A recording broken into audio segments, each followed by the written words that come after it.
देखिए कोरोमंडल का एक्सप्रेस का पेंटिकर का हालत कैसे है हम लोग देखने की कोशिश कर रहा हूँ। आप देखिए क्या हालत है, भयानक हादसा। पेंटिकर का कोई नामो निशान नहीं है। हालत देखिए पेंटिकर का, इतना भयानक हादसा शायद कोई नहीं दिखा। पेंटिकर का क्या हालत है। हम लोग कोशिश करता हूँ जो पेंटिकर में अंदर में झकने का। आप देखिए पेंटिकर का हालत, भयानक हादसा कोरोमंडल एक्सप्रेस का। तीनों गाड़ी का कोई नामो निशान नहीं है। करीब 233 का डेथ टोल अभी तक पुष्टि हुआ है और करीब हज़ारों का ऊपर इंजरी है। क्या हालत है देखिए पेंटिकर का। हम लोग कोशिश कर रहा हूँ दिखाने का। देखिए हालत क्या है। ये पेंटिकर का अंदर में हालत, यहीं पर पेंटिकर में पूजा अर्चना करते थे पेंटिकर आदमी लोग। इसका सभी कुछ सामान अभी भी देखने मिल रही है। देखिए क्या हादसा हुआ है। तो ये पैंट्री के अंदर से तस्वीरें आपने देखी, वहां पर किस तरह से हादसे के बाद इंपैक्ट देखने को मिला। बालासोर हादसे में 14 घंटे का वक्त बीत चुका है और अब भी ग्राउंड जीरो पर रेस्क्यू ऑपरेशन जारी है, जो अपने अंतिम चरण लास्ट फेज में चल रहा है। रेल हादसे वाली जगह की भयावह तस्वीरें सामने आ रही हैं। ग्राउंड जीरो पर अभी भी क्या हालात है, जायजा लिया है इंडिया टीवी संवाददाता सुजीत दास ने, वो आपको दिखाते हैं। हम अभी ग्राउंड जीरो में खड़ा है। आप देख सकते हैं तीनों ट्रेन की हादसा कैसे हो गया है। माचिस की डिब्बा जैसा पूरा बिखर हुआ पड़ा हुआ है। आप देख सकते हैं जो क्या हालत है। रेस्क्यू टीम अभी भी काम कर रही है। एनडीआरएफ टीम, आर्मी और उड़ीसा पुलिस तीनों मिल के काम कर रही है। इतना भयानक हादसा शायद कोई देखा नहीं है। तो एनडीआरएफ समेत रेस्क्यू में लगी तमाम एजेंसियां राहत में लगी हुई हैं, तो डेड बॉडी के मिलने का सिलसिला अभी भी थमा नहीं है। इंडिया टीवी संवाददाता सुजीत दास ने उस बोगी की तस्वीर भी हम तक पहुंचाई है जिसका अब तक रेस्क्यू नहीं किया जा सका है। हालांकि राहत और बचाव की टीम लगातार रेस्क्यू ऑपरेशन में जुटी हुई है। सर्च ऑपरेशन भी वहां पर जारी है। रेल कोच के अंदर की तस्वीरें जो सामने आई हैं वो बेहद खौफनाक हैं और हर एक जिंदगी को बचाने और ढूंढने की कोशिश में टीमें जुटी हैं। अब देखिए मेरा पीछे बॉगी का अंदर अभी भी सब भरा हुआ है। मैं अपना आंखों से देख रहा हूँ 3-4 बॉडी कैसे हालत में पड़ा हुआ है। देखने में डर लग रही है। किसी का पैर, किसी में कमर, किसी का हाथ सभी पड़ा हुआ है। मेरा सामने ही 4-5 अभी भी सब यहीं पर पड़ा हुआ है। कितना खतरनाक नज़ारा आप लोग देखिए। एनडीआरएफ का टीम कोशिश कर रही है, आर्मी कोशिश कर रही है इसी को निकलने की। इंडिया टीवी संवाददाता सुजीत दास की आपने रिपोर्ट देखी। सुजीत दास एक ऐसे कोच में पहुंचे जिसमें अब कुछ बचा नहीं है। हादसे के बाद की तस्वीरें बहुत भयावह हैं और ऐसा लग रहा है मानो हादसे वाले इस कोच में शायद ही कोई जिंदा बच पाया होगा। ये तस्वीरें आप देख रहे हैं, ये उस कोच की तस्वीरें हम आपको दिखा रहे हैं जो सबसे ज्यादा क्षतिग्रस्त हुआ है। आपको बता दें कि कोरोमंडल एक्सप्रेस जो डीरेल हुई, बैंगलोर हावड़ा सुपरफास्ट के डब्बों से टकराया, उसको सबसे ज्यादा इंपैक्ट हुआ है, सबसे ज्यादा इंटेंसिटी से वो टकराई। और जो जनरल बोगी के डब्बे हैं वहां पर जो यात्री सवार थे वो सबसे ज्यादा इंपैक्टेड और अफेक्टेड हैं। और ये जो तस्वीरें हमने आपको दिखाई ये उसी जनरल बोगी के डब्बे की हैं और ये जो तस्वीरें हमने आपको दिखाई ये उसी जनरल बोगी के डब्बे की हैं। और इन तस्वीरों को देखकर ऐसा लग रहा था कि शायद ही कोई जिंदगी इसके अंदर बची होगी। बोगी में फंसे शव की तस्वीरें भी हम आपको दिखा रहे हैं। सबसे बड़ी चुनौती यही है कि अब इन लोगों को कैसे बाहर निकाला जाए। जो शव इन बोगियों में फंस गए हैं उनको बाहर निकालना भी एनडीआरएफ के लिए चुनौती। देखिए ट्रेन का हालत, मैं कोशिश कर रहा हूँ बॉगी का अंदर झांकने की। देखिए बॉगी का हालत क्या है। शायद ही किसी को बचने का उम्मीद इधर नहीं है। यहीं से अभी जस्ट एक डेड बॉडी फिर निकली है और एनडीआरएफ की टीम और आर्मी दोनों लगातार काम कर रही है। देखिए ट्रेन का हालत, एक बार देखिए ट्रेन का ऊपर के पोर्शन क्या हालत है। नामो निशान नहीं है बॉगी का। मालगाड़ी का थोड़ा तब भी देखने में ठीक ही लग रही है। देखिए क्या हालत है। जस्ट अभी यहीं से एक डेड बॉडी लेके गया है। तो बालासोर रेल हादसे के 14 घंटे से अधिक का वक्त बीत चुका है और अब भी मलबे में जिंदगी की तलाश जारी है। रेस्क्यू में ओडिशा पुलिस, फायर ब्रिगेड की टीम, एनडीआरएफ और एसडीआरएफ के साथ ही सेना के जवान भी वहां पर लगे हुए हैं।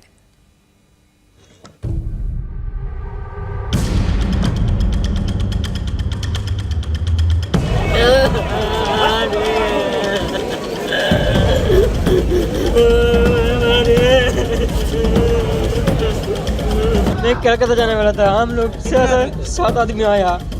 मेरे भाई एक चला गया। मेरे चाचा का लड़का है। वो सब ये उधर वो सब बीमार है अभी तक। इसका पेपर लेना होगा। पेपर मेरे पास है। अपनों की तलाश जारी है। मलबे में चप्पे चप्पे की तलाश हो रही है। देखा जा रहा है कहीं कोई फंसा तो नहीं रह गया। जिसने भी हादसा देखा वो सकते में आ गया। एक जोरदार आवाज के साथ टक्कर हुई। आंखों के आगे अंधेरा छा गया और जब आंख खुली तो सामने ये नजारा था।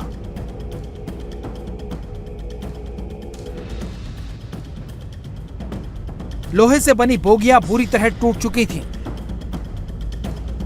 हर तरफ लोग गिरे पड़े थे। बोगी के टूटे हुए हिस्से गिरे पड़े थे। टक्कर इतनी भीषण थी कि मालगाड़ी के ऊपर ये इंजन चढ़ गया। इस तस्वीर को देखकर आप अंदाजा लगा सकते हैं कि टक्कर कितनी भीषण रही होगी। कितनी रफ्तार से यह इंजन मालगाड़ी के इस डिब्बे से टकराया होगा कि उसके ऊपर ही चढ़ गया। इस बोगी की हालत देखिए, कैसे यह डब्बा ट्रैक पर उल्टा गिरा है। इस डब्बे के आगे का हिस्सा देखिए, आपको अंदाजा मिल जाएगा कि टक्कर कितनी तेज रही होगी। डिब्बे के आगे का हिस्सा चकनाचूर हो गया। ऐसी ही तस्वीरें हर जगह थी।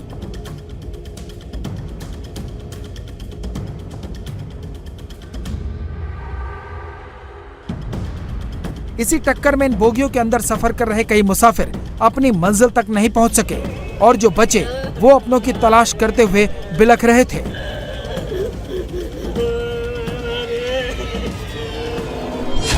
मैं कलकत्ता जाने वाला था। हम लोग 7 आदमी आया। मेरे भाई एक चला गया। मेरे चाचा का लड़का है। वो सब ये उधर वो सब बीमार है अभी तक। इसका पेपर लेना होगा। पेपर मेरे पास है। शुरू में तो किसी को अंदाजा नहीं हुआ कि हादसा कितना बड़ा है, लेकिन जब तस्वीरें सामने आईं तो स्थिति की भयावहता का एहसास होने लगा। जैसे ही हादसे की खबर मीडिया में आई, लोग अपनों की तलाश में नजदीकी स्टेशनों पर जाने लगे। हर कोई भटक रहा था। रेलवे ने हेल्प डेस्क बनाकर शुरुआती जानकारी देनी शुरू की, लेकिन हादसा इतना भयावह था कि सारी कोशिशें बौनी नजर आ रही थी। कोरोमंडल एक्सप्रेस में मेरा एक दोस्त था जो कि मतलब बहुत क्लोज है मेरा। मैं जानना मतलब मेरे पास फ़ोन है उनके माँ से कि आप जाके थोड़ा स्टेशन में पता करो कि क्या हुआ क्या नहीं, लेकिन नाम से तो कुछ पता नहीं चलेगा हमें। तो इसीलिए हम सोचे कि एक बार आके स्टेशन से मिल लेते हैं, कुछ अगर हेल्प डेस्क से कुछ सपोर्ट मिलेगा। लेकिन इनके पास तो कुछ डिटेल्स है ही नहीं। अभी तो रेस्क्यू चल रहा है। बालेश्वर में जो जान पहचान ऑलरेडी गए हैं, उधर बहांगा गए हैं, तो वो भी हॉस्पिटल में जाएंगे। देखेंगे अगर कुछ हो पाएगा, कुछ सपोर्ट मिल पाएगा उसकी तरफ से। रेस्क्यू के लिए सबसे पहले आसपास के गांव के लोग आए। जैसे ही टक्कर की भीषण आवाज सुनी, वो समझ गए कि बड़ा हादसा हो गया है। लिहाजा घायलों की मदद के लिए स्थानीय लोगों ने कोशिश शुरू कर दी। पहले पुलिस पहुंची, उसके साथ साथ फायर ब्रिगेड अपने पूरे लाव लश्कर के साथ पहुंचने लगा। एम्बुलेंस भी आ गई, लेकिन लोगों की तलाश खत्म होने का नाम नहीं ले रही थी। लगभग हमारे डिपार्टमेंट की तरफ से क्योंकि हमारा जो फायर ब्रिगेड का जो ऑफिस है यहाँ वो 3 किलोमीटर की दूरी में है, तो 300 प्लस अभी टोटल शुरू से अभी तक रेस्क्यू कर चुके हैं। हम उसका कुछ पता नहीं पाएंगे क्योंकि हम बचाव कार्य में लगे हुए हैं और जो भी रेस्क्यू कर रहे हैं हम उनको एम्बुलेंस के जरिए हॉस्पिटल को भेज दे रहे हैं। सभी बगियां जितने भी थे सभी को कहीं कोई भी छूट ना जाए उसका बार बार उसको देख रहे हैं। हादसे की खबर बालासोर से पहले कटक और फिर दिल्ली तक पहुंची। प्रधानमंत्री नरेंद्र मोदी फौरन एक्टिव हो गए। रेलवे की पूरी मशीनरी दौड़ पड़ी। खुद रेल मंत्री मौके के लिए रवाना हो गए। ओडिशा के सीएम नवीन पटनायक फौरन कंट्रोल रूम में पहुंचे। हादसे की जानकारी लेनी शुरू कर दी। नजदीकी अस्पतालों को तैयार किया गया। जहां हादसा हुआ वहां से भद्रक का अस्पताल नजदीक पड़ता है। रात करीब 10 बजे तक अस्पतालों में मरीजों के पहुंचने का सिलसिला शुरू हो चुका था। डॉक्टरों ने कमर कस ली थी। एट प्रेजेंट यहाँ पे DHH में डिस्ट्रिक्ट हेडक्वार्टर हॉस्पिटल में 150 बेड्स का अराउंड अरेंजमेंट कर दिया है। साइमल्टेनियसली अनदर 150 बेड भी डिफरेंट प्राइवेट हॉस्पिटल्स में we are making it ready. तो अभी जितने भी पेशेंट्स आए उनको एडमिट किया गया है। डिस्ट्रिक्ट एडमिनिस्ट्रेशन स्टेट गवर्नमेंट की तरफ से जितना भी जो भी सपोर्ट 100% सभी को किया जाएगा। ये बहुत बड़ा सैड न्यूज़ है। अभी डिस्ट्रिक्ट प्रशासन पूरा रेडी है। भद्रक से डॉक्टर टीम गए हैं सोरो जहाँ पे स्पॉट में है और काफ़ी डॉक्टर यहीं पे है। और पेशेंट को लाने के लिए 20 से ज़्यादा एम्बुलेंस गया है, बसेस गया है।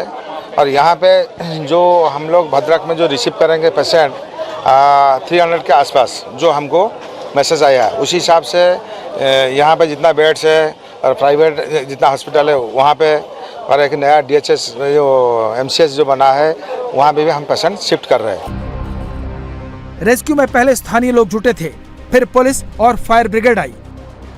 उसके बाद NDRF और रात को आर्मी ने भी मोर्चा संभाल लिया। पूरे हालात को दिल्ली से कोऑर्डिनेट किया जा रहा था। पल पल की अपडेट ली जा रही थी। जरूरत पड़ने पर दूसरी रेस्क्यू टीमों को भी तैयार कर लिया गया। हर सिचुएशन इस तरह के एक्सीडेंट जो है डिफरेंट होते हैं और जो डिफरेंट होती है उसमें सबसे बड़ा वहाँ का डार्कनेस है और जो बॉडी एक दूसरे के ऊपर यानी कि कोचेज हैं वो एक दूसरे के ऊपर वहाँ पर हैं, तो उसमें से हम बहुत केयरफुली उसको असेसमेंट करने के बाद में जो क्रिटिकल लोग होते हैं, पेशेंट होते हैं, उनको पहले निकालते हैं और बाकी जो इंजर्ड लोग हैं उनको शिफ्ट किया जा रहा है। तो हमारा जो है बॉगीज वाइज जो है उसको सर्च करके उसके असेसमेंट के बाद में ऑपरेशन ऑलरेडी ऑन है। हमारी कंपोजिट टीम रहती है, उसमें सारे उसमें कंपोनेंट रहते हैं। उसमें सर्च एंड रेस्क्यू रहते हैं, डिटेक्शन का रहता है, उसमें मेडिकल कंपोनेंट भी है, कैनाइन भी है, इंजीनियर्स भी हैं। ये सब कंपोजिट टीम हमारी होती है। पूरी रात रेस्क्यू ऑपरेशन चला है। हर मुमकिन संसाधन को रेस्क्यू में झोंक दिया गया। इसके बावजूद देर रात तक अस्पतालों में शवों के पहुंचने का सिलसिला जारी था।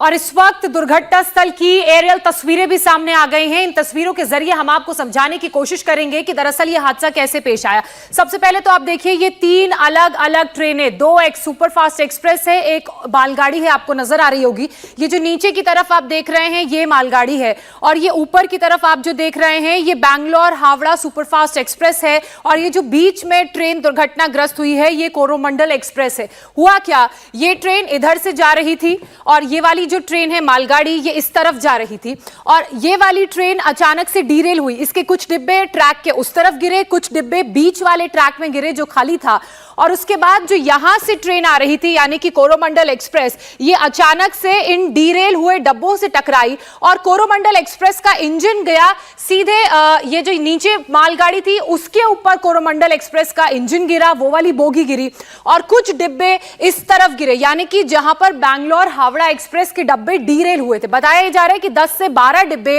Bangalore Howrah express superfast express के डीरेल हुए और जो सबसे ज्यादा इंपैक्ट पड़ा वो कोरोमंडल एक्सप्रेस पे पड़ा क्योंकि आप देखिए बीच वाले ट्रैक में ये ट्रेन आ रही थी और ऑलरेडी यहां पर डब्बे डीरेल हो चुके थे, तो बहुत स्पीड में ये ट्रेन थी और इंपैक्ट और इंटेंसिटी इतनी ज्यादा थी कि अचानक से ये टकराई और टकराकर उछलकर इसका इंजन गिरा मालगाड़ी के ऊपर और वो तस्वीरों को देखकर आपको अंदाजा होगा और आप समझ पाएंगे कि कितनी ज्यादा ट्रेन की स्पीड थी और वो इंपैक्ट और इंटेंसिटी कितनी ज्यादा थी कि सीधे वो ट्रेन टकराई। अब बताया जा रहा है कि जो बीच में कोरोमंडल एक्सप्रेस थी उसके जो जनरल डब्बे थे उनमें जो यात्री सवार थे वो सबसे ज्यादा इंपैक्टेड हैं। ये तस्वीरें मैं फिर से आपको दिखा रही हूँ, ये तस्वीरें आप देख रहे हैं, देखिए इन तस्वीरों को ध्यान से देखिए।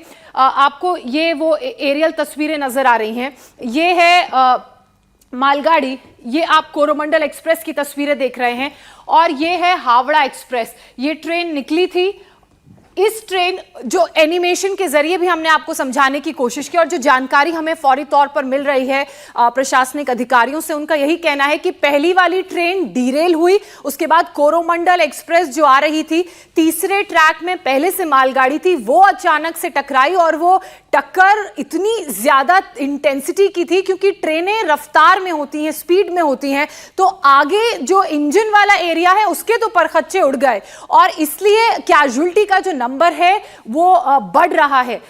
238 लोगों की मौत की खबर सामने आई है जो काल के गाल में समा गए हैं। 900 से ज्यादा लोग घायल बताए जा रहे हैं। अभी भी रेस्क्यू ऑपरेशन जारी है और जो ग्राउंड जीरो से तस्वीरें हमने आपको दिखाई, उन तस्वीरों के जरिए आपने देखा कि बहुत से ऐसी बोगियां हैं जहां पर कुछ बचा नहीं है, जिंदगी की तलाश की जा रही है, सिर्फ लोगों का बिखरा हुआ सामान ही नजर आ रहा है। इंडिया टीवी हर वक्त हर जगह डाउनलोड करने के लिए सर्च करें India TV news Google play store या ऐप स्टोर पर।